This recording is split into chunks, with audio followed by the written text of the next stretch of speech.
sounds great being a princess, but it's not just about waving around a wand and wearing cool clothes. It means new responsibilities, just like growing up.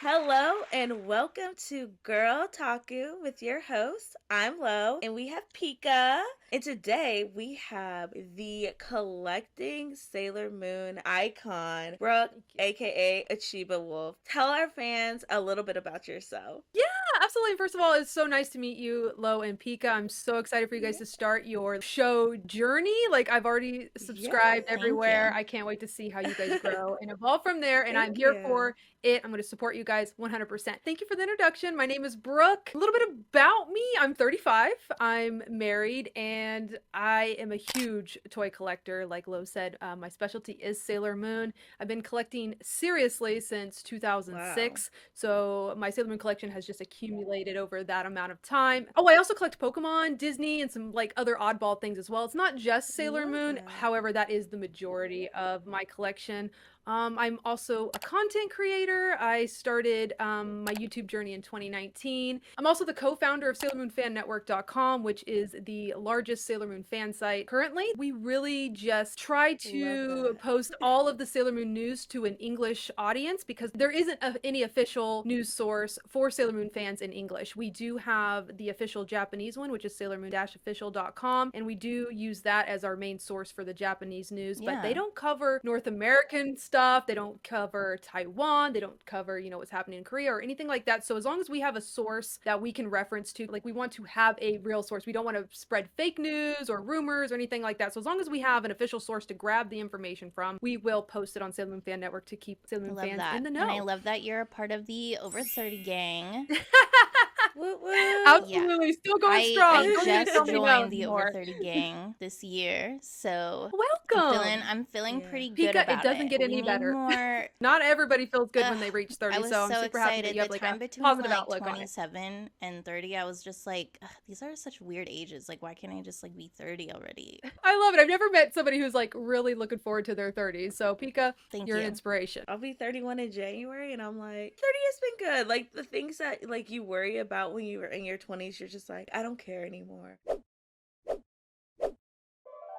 Let's get into some of our questions that we have prepared for you. Your Sailor Moon collection is one of the most impressive we've ever seen, especially as longtime fans ourselves. How did you get into collecting and why Sailor Moon? I'm going to be honest with you guys. I had some traumatic things in my childhood, so I kind of suppressed a lot of the memories during that time when I first became a Sailor Moon fan, but I absolutely love Sailor Moon. Around middle school is when I first saw it aired on TV, and of course I fell in love with it. At that time it was the Geek dub that was airing here in North America, and then I continued to love it up until I want to say later on in middle school, maybe early high school. I kind of like kept that to myself. Like, anime wasn't popular then. I was trying to fit in with everybody in school. It didn't make you look good if you liked Sailor Moon, unfortunately, at that time. So there was like a little weird moment where, I didn't really watch it. I didn't really acknowledge it. I didn't collect it. But then in 2006, and this was the year I graduated high school, by the way, showing my age again, I was like, you know what? I don't care. Yeah. I don't care what people think. I rediscovered the anime and I started watching it again. And I'm like, man, I wish I had all my toys that I had back in the day. Feeling I did not have. Yes. So you can kind of relate. You're like, crap, why did I get rid of it? Or why did I let my parents get rid of it? I really don't know what happened to my I'm like, when I like gained really like a consciousness for like collectibles later on in life, I was like, wow, I wonder how much my original like Bandai figures and toys that I got when I was like 5 through 10 years old, you can never find those again. I know. Think about all the wealth you would have if you still had those. Like all the Pokemon cards. Ugh, had all the originals. It's crazy. But yeah, no, I started really like digging into collecting again.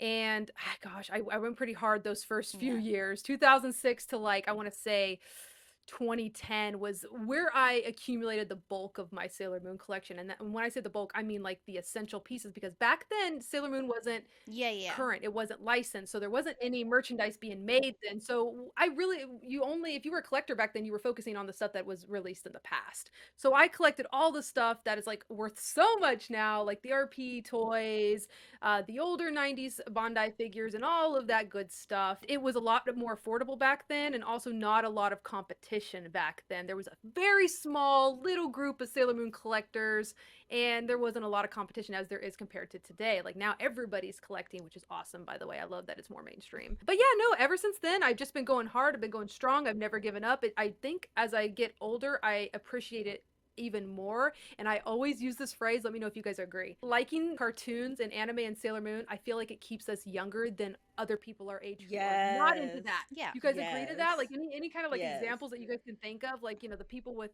I don't know, I mean, and I'm saying nothing against people with families, but sometimes, you know, they're not into the same lifestyle that we are as anime fans. I agree with that. I agree. Like, I've got so much shit back here. Like, I literally couldn't decide which specific like trinkets and things like I wanted in my background. Like, I just have so much.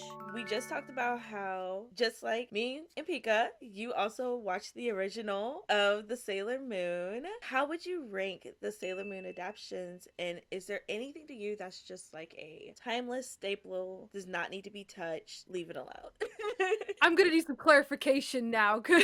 Okay, so when you mean the adaptations, like I'm thinking, you know, 90s versus manga. Yeah, all of them. The deep dub versus the viz dub versus Cosmos versus the 5,000 different editions of the manga. The Sailor Moon Crystal versus... Yeah. I got you. Yes, and I am very well versed in all of them. Gosh, I mean, being, you know, a blogger on Sailor Moon Fan Network, we've got to know, you know, all the releases, what the differences are, the comparisons, all of that. So I do stay up to date with all of the versions, and I definitely have opinions on each one. A lot of people may not agree with me, so I just want to put this disclaimer out. I'm not trying to take away from anybody's opinions. You love what you love, and I'm so happy for everybody who loves it. Please don't take that in any negative way when I... It's okay. I think every Sailor Moon fan has a different opinion, and we just accept it. Exactly. You guys are in the community. I'm in the community. I see the negativity. I see how people will just, you know, crap all over someone else's opinion when that's not necessary. Even if you disagree, there is a kind way to agree and disagree. And I'm very much promoting that on my socials, you know, like kindness. A lot of people who watch my stuff have disagree with what I feel. And this is the part where I'm going to disagree. So let's just start from like my favorite. I'll go from my favorite to the bottom. Go for it. My absolute favorite will have to be the 90s Japanese subtitled in English. That's my number one favorite. The 90s anime in general, and I'm just talking about like it in general. That was my first exposure to Sailor Moon, was the 90s anime. I did not know of the manga before the anime. I found out about the anime first. So that one is really dear to my heart. From there, I would say the Viz dub did an incredible job of keeping the storyline, the plot, the dialogue, the LGBTQ plus relationship, all of that together. And I am very much thankful to Viz for bringing us an uncensored true to the original Japanese version. So I always first and foremost do promote the Viz dub. I think they did an excellent job, and it's very unfair. I feel like Viz goes through a lot of hate because people are so blinded by nostalgia with the original voice actors of the geek dub in English, and a lot of people will watch one episode and just say the awful worst things, and have like the full picture from one episode. And you can't have the full picture from one episode, is what I tell people. I'm like, it's okay to not like it, but please give it a full season try before you know, say all the negative things. You cannot form a solid opinion, in my opinion, watching one episode of the Viz dub, because I feel like the voice actors definitely grow within their roles, you know, as they go through all 200 episodes in movies. And then after that, I would say my next favorite would be the manga. I did read the manga for the very first time. Now, when I say the first time, I mean in its entirety. I did read a few of the Tokyo Pop editions once I found out about them, you know, during the geek days, but they were all out of order. I didn't know what was going on. You know, they translated those as like, Right. it was so different from the show. Like, you know, So it was different. Bunny, it was Serena. I So was different. confused as heck. The translations were weird. I just like erased that version from my mind until Kodansha got the rights to release them, which is the same publisher as the Japanese manga in Japan. They released it in English here with an accurate translation. So in 2011, that's when I started reading the manga in its entirety. And as they released it, I read every single one that came out. So after 2011, I read the manga and I thoroughly enjoyed it. And then after that, I would say my least favorite of all of the Sailor Moon adaptations would be the reboot. I have a love-hate relationship with the reboot. I love it because it brought a new generation of Sailor Moon fans. There are so many people who have come to me saying, hey, I discovered Sailor Moon because of Sailor Moon Crystal, because of Sailor Moon Eternal, because of Sailor Moon Cosmos. And I will say I love that because I do want the Sailor Moon community to continuously grow and get bigger, because I feel like we're so niche still. You know, I feel like we need to get bigger. So I will say I love the reboot for that. But across all of the Sailor Moon versions, there's a lot of inconsistencies. Fans know it. Fans are definitely aware of it, and we have our opinions on that. But as far as the reboot, it has the worst inconsistencies of them all. They change styles from every single season, and that bothers me so much. It's like, just pick one and stick with it. I know that they continue to improve because of what fans were saying, like the criticisms that came out from the first seasons. Toei Animation was hearing that, and I think that's what made them change and evolve styles from there on out. And I do agree it's been getting better and better and better. I think as far as Cosmos goes, from what I've seen, that is probably going to be the best of the reboot. But yeah, it's just my least favorite, unfortunately. It's hard to do rewatches on it for me, especially the first and second seasons. The third season I quite enjoyed, but still the style and the animation still kills me a little, you know.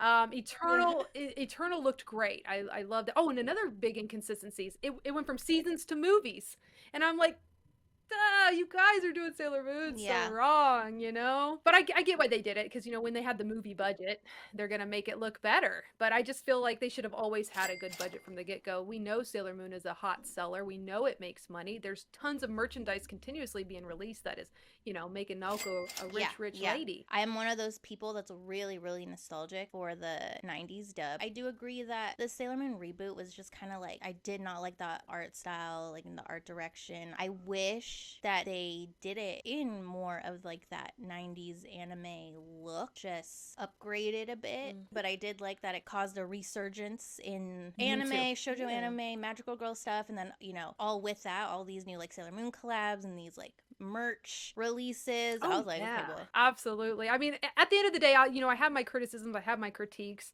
but I still stand Sailor Moon. I'm going to, you know, shout it from the rooftops. I'm going to be like, you know, everybody needs to watch it. I don't care if, you know, you watch my least favorite version. I still love it and I still support it. And I think once Cosmos finally releases, you know, outside of Japan, I think it's gonna go out with a bang. Sailor Moon revolutionized the magical girl genre, and magical girls are recognized as symbols of empowerment, strength, and positive femininity. But outside of that, we want to talk about some of our favorite and least favorite tropes in the magical girl genre. Yes, and before we dive into that, I do want to say, just for anybody who's listening or watching, that I had to look up trope, and I don't want to have like anybody who's in this feeling the same way feeling embarrassed. So I'm just going to kind of tell everybody what it is.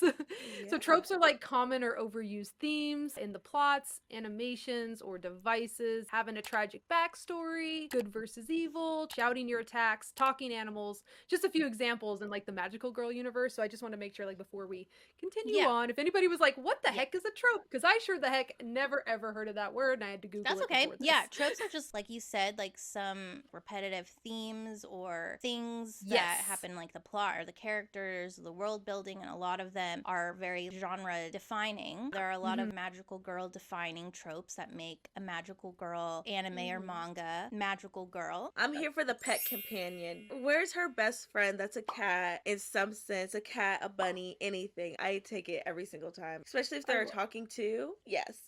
Except we all can probably agree we don't want a Cube, right? Right. From Madoka. No, not that criminal. Absolutely not. I would say one of my favorite tropes is the all-loving heroine, the girl that loves everybody and loves her friends and like will do everything for her friends, and she's also kind of a crybaby. This isn't necessarily a magical girl trope, just like a protagonist trope in general is like the crybaby hero. I know a lot of people hate it. I love it because I cry a lot. It's I'm relatable, always I feel like, to a sad, lot of I'm us. always It's relatable. crying, but I get done when I need to get done. I push through and like doesn't make me weak. So I love just like that heroine that just like loves everybody, loves her friends, even has a lot of empathy for the villains. I like that because, kind of tagging off of what you just said, the theme of like friendship power of and friendship, redemption, yeah. and yes, trying to get the bad guys to be good before they destroy them. Like they want to try to save them instead of completely defeating them. I think those are like super important messages that we can use in our day-to-day lives. Like Usagi, for example, and her kindness, and to a lot of my real life scenarios where I try to be more like her and see it through what I would believe my situation looks like to Usagi, a fictional character. Like it doesn't always have to have a happy ending, but like I do find inspiration through that magical girl trope of like, you know, friendship and believing in people even if they've done bad things, like try to help them overcome that to where they can be happy. I Exactly. love that. I love that. Another great character for me is Himino from Pre-Tier. She goes through kind of a crazy experience where she's thrown into being like this magical girl, and she starts to learn about like the former Pre-Tier wielder, and like she's like, oh my god, like I can empathize for her, like she's not a bad person. Having that battle of these two women going back and forth about like, I don't need your help, and she's like, you're not a bad person. And we have so many magical girls that are like, I just want to be there for you. Yeah. Coming to you girly to girly, I'm trying to be there for you. And I think that's like my favorite thing as well, is just that connection of like realization, like everyone's going through something, and it's okay. Just you gotta have love for people. It's just so crazy how like this fictional character can have like this effect on like our real lives. And I just think like people that don't watch cartoons, don't watch anime, they don't know what's happening, you know? Like it really does affect us and makes us better people, I feel like. I mean, if you watch it and actually, you know, learn from it. What would you say is one of your least favorite tropes when it comes to like magical girl anime, or even just like shoujo in general, or shoujo magical adjacent type of stories? Like I'm just gonna like use a Sailor Moon as an example, and this was one from your list that I absolutely agree with. It's when the Guardians get a power up, and then afterwards they never use their other powers. Like when they get a power up, they get a new just power. Like their you only know? power. Like, when they go to the Super use, Sailor Guardian, yes, and then they won't use their previous two other attacks that, you know, they had. Which, when you think about it, a magical girl gets a power up, you would think all around gets elevated. That's like in video games too. When you level up, everything levels up. You get a stronger attack, you get stronger defense, stronger everything. So I feel like they overuse a lot of the brand new attacks just because, you know, I don't know, because it's brand new. But like there are some instances in Sailor Moon, like the Sailor Moon Supers movie, which is the third one, comes to mind when Super Sailor Jupiter uses Supreme Thunder. And I think some of the other characters use some of their older attacks too. And I was like, why didn't we see that like throughout the anime? You know, it was in the movie, but like, I don't know. That's like one of my biggest pet peeves. Is when they just forget about all the other attacks and it's just one attack and every it's like, time. Does every enemy let's have, need your most powerful attack? Yeah, or like just have some variety. Like I like to picture if I was a magical girl, I'd be throwing all these attacks at all these things. Sailor Moon is like probably the one character that only has like a couple attacks, and of course when she goes eternal, she loses her tiara.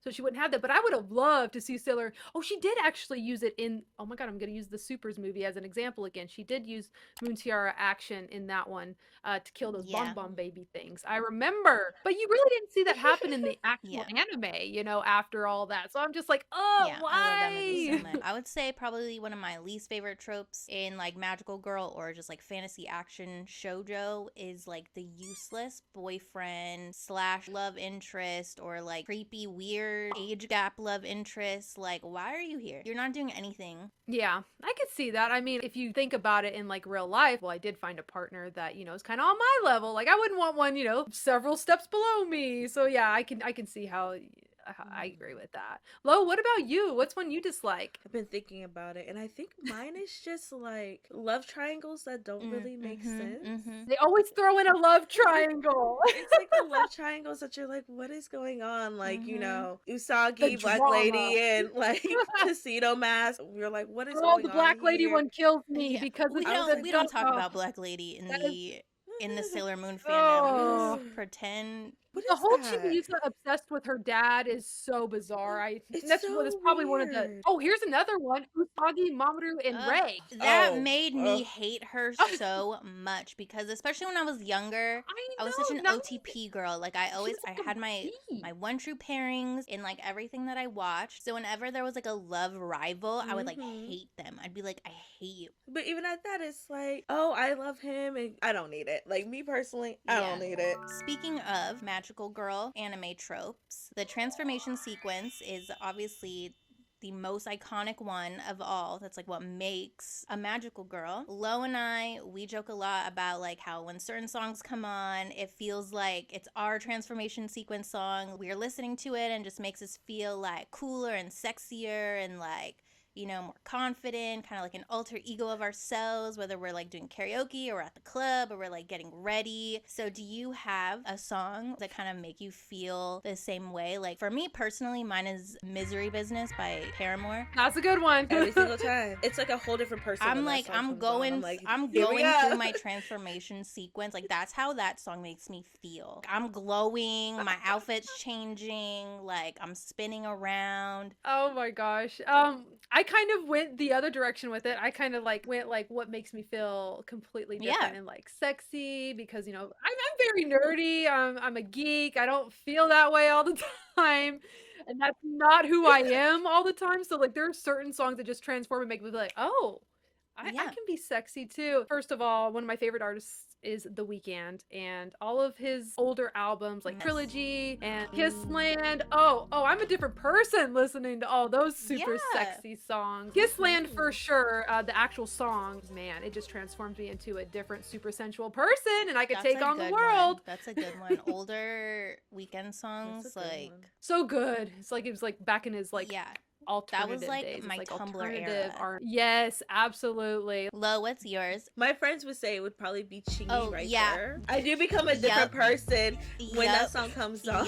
I could be in the worst mood and that song comes on and I'm a different person. I don't know what it is, but I would also probably have to say Work It by Missy Elliott. I'm like a whole different person when that song comes on. I'm like, we are really seriously showing our age so much right now. Actually, yes, we are. Oh my god, like Destiny's Child, Lose My Breath. That's like a contender for sure. Evanescence, Bring Me to Life. That's like that will put me in like a different kind of like transformation. That would put me into my like my emo transformation. I love how you guys use those references. Like these songs are our transformation because we think we feel differently. We don't feel like our normal selves when these songs come on. I love that analogy. I know that you said you don't watch a lot of other shoujo, but in relation, did growing up watching shoujo anime like Sailor Moon or just any other anime or manga in general, did it affect how you grew up perceiving and desiring romantic relationships? You know what? That's such an interesting question. At the time, you know, when I was into Sailor Moon, like heavily as a teenager, young adult, before I met my husband, I thought I was going to be single forever. I wasn't interested in dating. I wasn't interested in guys. I wasn't interested in anybody, not women, not anybody. I thought I was going to be single my entire life. But the thing is, I think subconsciously, now that I think about it a little bit more, like my partner, his name is Curtis, hashtag Kurt's Crew, we call him on the stream. He is amazing. And and I think maybe subconsciously it had to have had an impact because I saw these successful relationships, and I will say one of my favorite relationships in Sailor Moon is Haruka and Michiru. They're my favorite. I always think that that's my favorite type of love, which is the selfish love. They're like, I will let the world burn if you're not in it type of love, unlike Usagi. Thank you. Unlike Usagi and Mamoru, which is like, oh, even if you die, I'm going to have to stay around and save the world. Like, no, I'm dying with my lover. I'm sorry, hands down. Yes, exactly. So Haruka and Michiru is like the parallel to my relationship, and I think I really, really love the relationship. But yeah, I think subconsciously it did, Pika, to answer your question, because I did find somebody who, you know, fights for me, who does anything for me, and yeah, it must have. That is so freaking cute. I feel like I found I a love partner it. that I think when I read a bunch of stuff, I'm always drawn to the male lead that's just so in love with her, never shuts up about it and says like the corniest, cheesiest things. You're the love of my life. You're the light of my life. I would do anything for you. Is just like I love that always reassurance. just showering her in like love and compliments and romance. And the girl's like always blushing. She's always crying. I feel like that's always been the type of romance that I crave. But when it's like real, you're just like, wow, this is everything that I've read in all my little mangas growing up, and it's so cute. What about you, Lo? Lo's like our serial crusher, always having a Ooh, crush. She'll be like texting I me always have a like, oh, I have a crush. crush. I'm like, here we go again. New husband, though. I'm like, so there's this guy. I'm a romantic. I really, really am. My favorite Studio Ghibli film is House Moving Castle. That relationship, you have Sophie who's like, I don't need you. I truly don't. And like, you have Hal that's like, I'm crazy Yeah. about you. Sophie going through her own thing. And then like, you have Hal that's like, you're beautiful, Sophie. I want a house so bad. I'm just like, he's my standard freaking Kyo from Fruits Basket. Oh, How he fights for Toru. I'm like, these are the standards, and I haven't met that yet. For me, I haven't met that yet. I would definitely say it plays a role for like me, because I'm not gonna date someone who can't be Howl. meet what I feel that I deserve. I watch these romance animes where you have these relationships where they're like so loved and engulfed in the person that they're interested in. I want that. I want someone to be in love with me. I don't want it to be one-sided. I want your world to revolve around me. I want you to fight for me. Like you said, you have someone who fights for you. I deserve someone who will fight for me. absolutely. We're now in the activity segment of the Girltaku Show, where we have our guests do a couple different activities or games. The first one, we have a collection scavenger hunt. We want to ask you about certain items in your collection. We'll name some things off that we're looking for, and then you can show us and the audience which items correspond with what we ask. So the first thing that we want you to find is your most expensive item. Okay, so I have two items at tie. They're both over the 700 mark. One of the most expensive items I've ever bought was the Sume Art Super Sailor Moon statue, officially licensed. The other one, I need to go back and look at prices, but this one was also $725 plus tax, and those were the Jimmy Choo tennis shoes. Most expensive Sailor Moon items that I have ever purchased. What is your rarest item? I want to say my rarest item is probably a display from the 90s. It's usually in the background of my YouTube videos, and it's probably like a 3.5 Sailor Moon S Bandai standee display, and it has Sailor Moon sitting on top of it. It was a very rare find. I think it's probably the only one in existence because, you know, those things get trashed. What is your oldest item? I do have some Sailor Moon merchandise. Came out in 1992, which was the year the anime aired. Just little knickknacks from 1992. What is the item most special to you? I always feel a little silly sharing this because it's really not much. But this is a Sailor Moon World Cosmic Heart Compact Kids necklace. And this thing is official. It's from 2002. The reason why it's my favorite, I don't know if you guys know, but there have been different years of Sailor Moon merchandise. This in particular is from the 10th anniversary that began in the early 2000s. I think some of the dolls came out in 1999. And this was the 10th anniversary merchandise. This is actually my collection focus, is to collect all of the Sailor Moon World goods and to somehow create a database eventually for collectors in the future, because a lot of this stuff, people didn't collect it when I collected it in like early years of 2006. Sailor Moon World was so cheap back then and nobody cared about it. And so I've been collecting all the oddball stuff, coloring books, kids' clothing from that time, because it's going to go undocumented from collectors, because who cares about that stuff, right? I care about it. Sailor Moon World, if you guys know about that merchandise, it has a very unique style. They don't use black lines on the anime characters. They color them into the like a darker version of their skin, of their hair, of their fukus, all of that. So it was very very colorful. It's very bright. This is just like my favorite stuff. But this item in particular, it took me so long to find, so rare. And the Cosmic Heart Compact is my favorite Sailor Moon compact, by the way. So all in all, my most special Love that. item. What is the weirdest item that you have? Since you guys maybe aren't too deep into the Sailor Moon merchandise world, Sailor Moon has made almost everything. Almost in some bizarre categories. Sometimes we're like, why are you making this?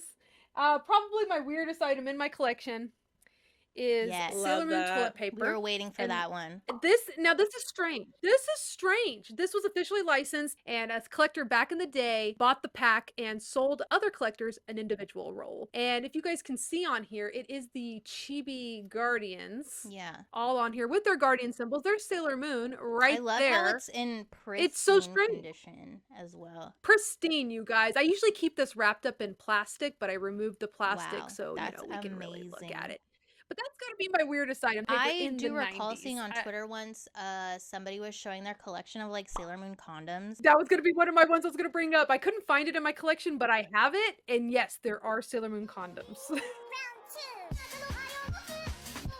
This next activity we're going to do is a segment we call Hate or 8. We are going to show you some outfits, and on a scale from 1 to 8, we're going to rate them.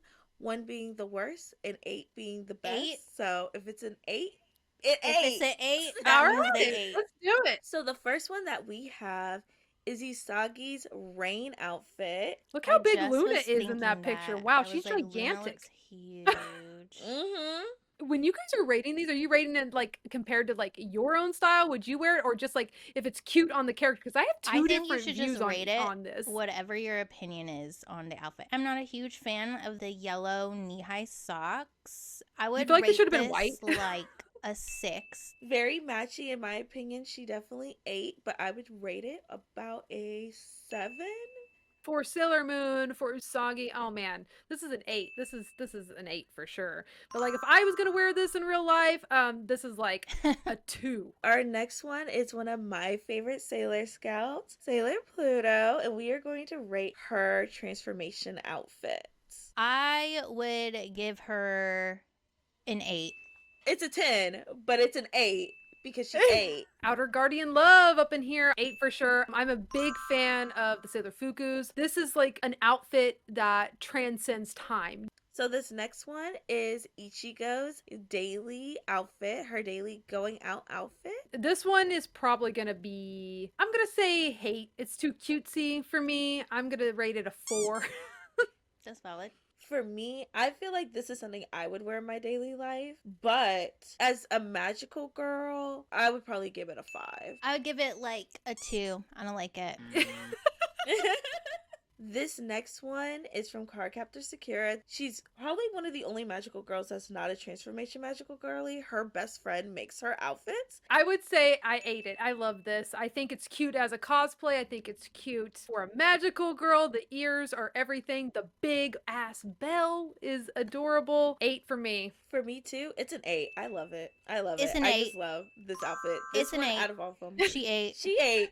Our last one, we had to do it. This is an iconic look. What do we think, y'all? Mine's going to be a 7, which is still an 8, I feel like. I would actually wear this in real life. The only thing I would change is I would not pull up those pants that high, and I would not put those turquoise socks on. But other than that, I'd wear the whole entire outfit. I'm not going to lie. I would give it a 6. I think it's like one of her most iconic looks. Out of all the everyday outfit looks. It's cute, but again, we could go cuter. We are now in the advice segment of the Girltaku Show, where we get a little bit real and we get a little bit personal for those who are watching that may be experiencing or going through similar things. Our first question that we have for you: the nature of your content requires a lot of consistent, often immediate posting on multiple platforms. Does this ever get overwhelming for you? Can you talk about how you navigate this kind of output and relationship with social media, especially during the times where your mental or physical health may not be the best? Like, how do you navigate when you feel like you need a break? Yeah, absolutely. And I will say, doing what I do, content creation, blogging, I am on social media all the time. I almost want to say I work like 24/7 in some instances, checking messages, replying to comments. You have to have that engagement with your audience to grow.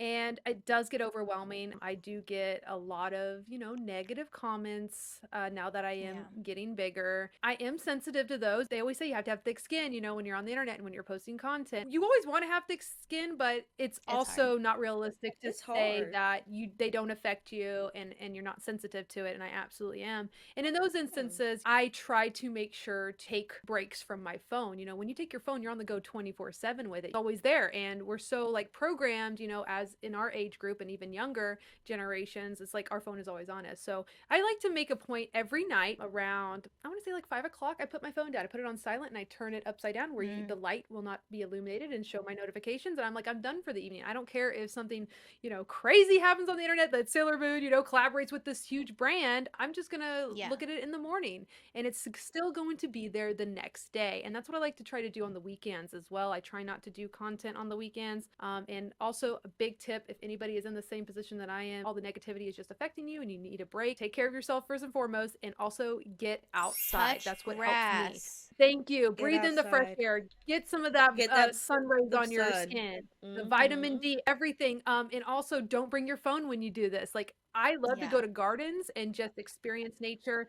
and breathe and relax. I also love that you said going outside and making sure you don't have your phone with you, because in my opinion there's no point in taking that break but then you're on your phone the whole time, right? Absolutely. You have to put that phone down. You have to put it on Exactly. silent. Get it away from you just for a little bit. And I promise I feel so much better when I take those breaks. Well, or and you wait also till the way weekends. that social media algorithms work now is even if you post something and you're in a rush to post something like right away, people might not even see it for like 3 days from now. It might not even pop up on their feed yet. Oh yeah, sometimes the video won't blow up So until it's 3 like, what days was I later, rushing for? Yeah, Mhm. exactly. And the thing is, people always Exactly. think that, they have to be first. They have to do this before anybody else. You guys, there's a million people doing the exact same thing you're doing. What you bring is completely different than what they bring. You don't have to be first. You don't have to, put those high expectations that no one single person can do. I feel that. I think that taking breaks is important, and that's one of the main pieces of advice that a lot of creators have.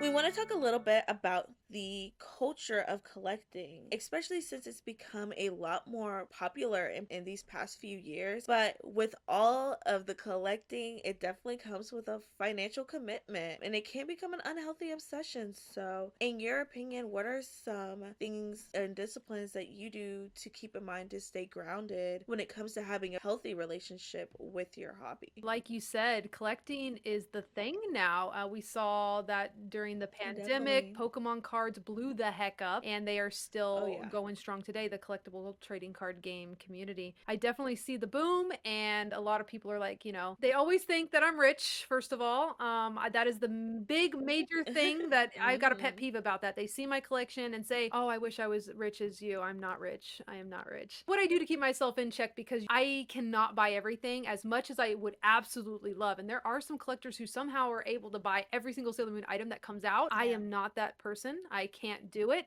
Not only do I not have the financial means to, but I don't have the space. So what I like to do is when something new comes out, I like to really think about it. Am I in love with it? Do I have any criticisms? And if I'm not like 100% I love this, I don't think I'm going to get it. But sometimes I'm still undecided. So a lot of times they come out and there's a pre-order.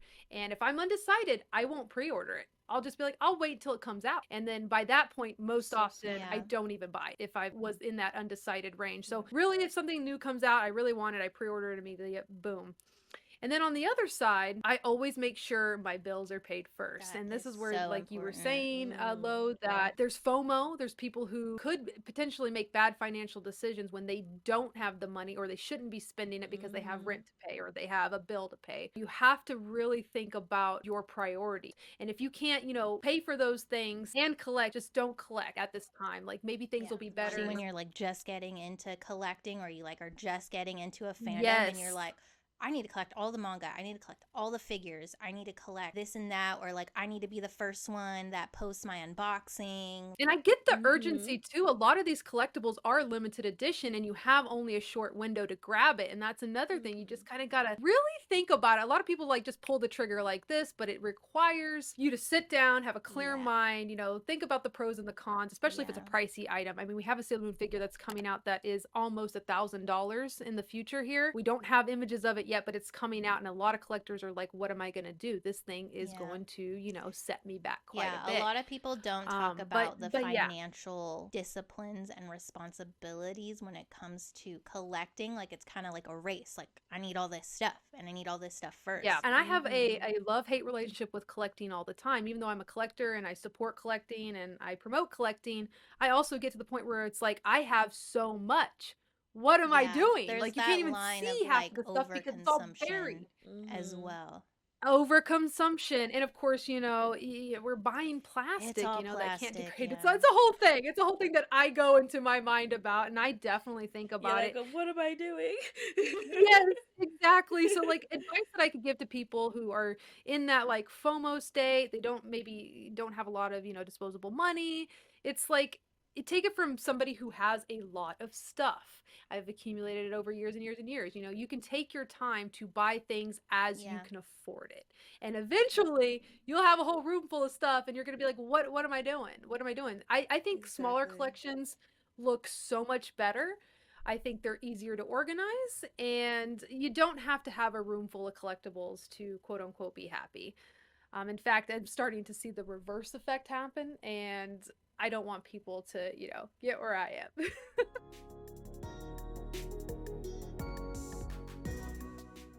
Brooke, it was great having you on the Girltaku Show. So much fun. You're a great person and your collection, once again, is amazing. And is there anything else that you have for us? Any new projects coming up? I do have a few new projects. I'm hosting for the very first time at a pretty major convention. I'm hosting some Viz voice actors for Sailor Moon coming up at Planet Anime KC. Oh my gosh. At the end of this month.